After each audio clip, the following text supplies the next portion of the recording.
Powerful people come from powerful places.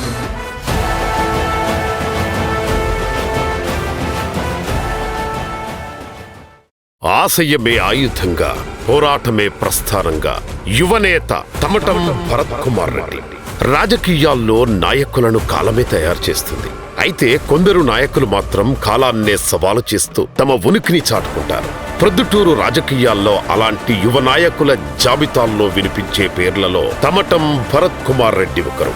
రాజకీయం అనేది కేవలం పదవుల కోసం చేసే ప్రయాణం కాదని, అది ప్రజల మధ్య ఉండే బాధ్యత అని విశ్వసించిన యువ నాయకుడిగా ఆయనతో కలిసి పనిచేసిన కార్యకర్తలు అభివర్ణిస్తారు.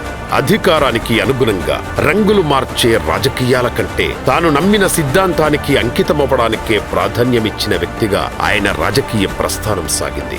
2021లో తెలుగుదేశం పార్టీ సిద్ధాంతాలకు ఆకర్షితులై నాటి పార్టీ ఇన్ఛార్జ్ ఉక్కు ప్రవీణ్ కుమార్ రెడ్డి నాయకత్వంలో పార్టీలో చేరిన భరత్ కుమార్ రెడ్డి అతి తక్కువ కాలంలోనే యువతలో ప్రత్యేక గుర్తింపును సంపాదించారు. పార్టీ నిర్వహించిన ప్రజా కార్యక్రమాలు, ప్రచార యాత్రలు, సంక్షేమ హామీలను ప్రజల్లోకి తీసుకెళ్లడంలో చురుకుగా పాల్గొన్నారు. రాజకీయాల్లో అవకాశాలు చాలా మందికి వస్తాయి, కానీ అవకాశాన్ని బాధ్యతగా మార్చుకునే నాయకులు కొద్దిమందే. అలాంటి వారిలో భరత్ కుమార్ రెడ్డి ఒకరని ఆయనతో సన్నిహితంగా పనిచేసిన నాయకులు, కార్యకర్తలు చెబుతుంటారు. ప్రజలతో నిరంతరం సంబంధం, పార్టీ కోసం అంకిత భావంతో పనిచేసే తత్వం ఆయనకు యువతలో ప్రత్యేక ఆదరణను తీసుకువచ్చింది. ప్రజాదరణ పెరిగిన ప్రతి నాయకుడి ప్రయాణంలో పరీక్షలు సహజమే. భరత్ కుమార్ రెడ్డి రాజకీయ ప్రస్థానము అందుకు మినహాయింపు ఏం కాదు. తన రాజకీయ కార్యకలాపాల సందర్భంగా పలు న్యాయపరమైన రాజకీయ సవాళ్లను ఎదుర్కొన్నప్పటికీ వాటిని అధిగమిస్తూ పార్టీ కార్యక్రమాల్లో చురుకుగా కొనసాగారు. విభిన్న రాజకీయ పరిస్థితుల మధ్య కూడా తన నిబద్ధతను కొనసాగించడం ఆయన వ్యక్తిత్వంలోని ముఖ్య లక్షణంగా ఆయన అనుచరులు పేర్కొంటారు. నారా లోకేష్ యువగళం పాదయాత్ర సందర్భంగా ప్రొద్దుటూరులో నెలకొన్న ఉద్రిక్త పరిస్థితుల్లో పార్టీ నాయకత్వానికి అండగా నిలిచిన యువ నాయకుల్లో భరత్ కుమార్ రెడ్డి కూడా ఒకరని కార్యకర్తలు గుర్తు చేసుకుంటారు. ఆ ఘటన అనంతరం కూడా రాజకీయంగా వెనుకడుగు వేయకుండా తన కార్యకలాపాలను కొనసాగించడం ఆయన పట్టుదలకు నిదర్శనంగా భావిస్తారు.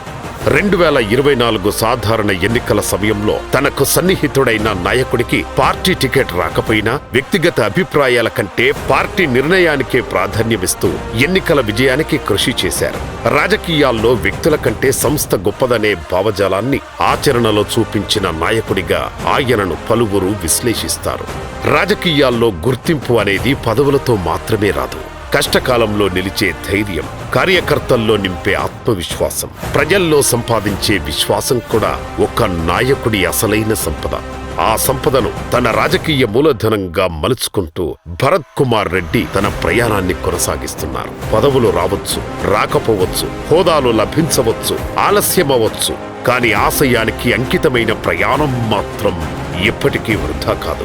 ఎందుకంటే చరిత్రలో నిలిచేది పదవి కాదు, వ్యక్తిత్వం. చిరస్థాయిగా గుర్తుండేది అధికారం కాదు, ఆలోచన. ప్రజల విశ్వాసాన్ని నిలబెట్టుకుంటూ పార్టీ ఆశయాలకు మరింత బలాన్నిస్తూ ప్రజాసేవలో ఉన్నత శిఖరాలను అధిరోహించాలని ఆకాంక్షిస్తూ యువ నేత తమటం భరత్ కుమార్ రెడ్డి గారికి హృదయపూర్వక జన్మదిన శుభాకాంక్షలు. ఆయన ఆయురారోగ్యాలతో, ప్రజల ఆశీర్వాదాలతో మరిన్ని విజయాలను సాధించాలని మనసారా కోరుకుంటూ జై భవ, విజయ్ భవ, దిగ్విజయ్ భవ.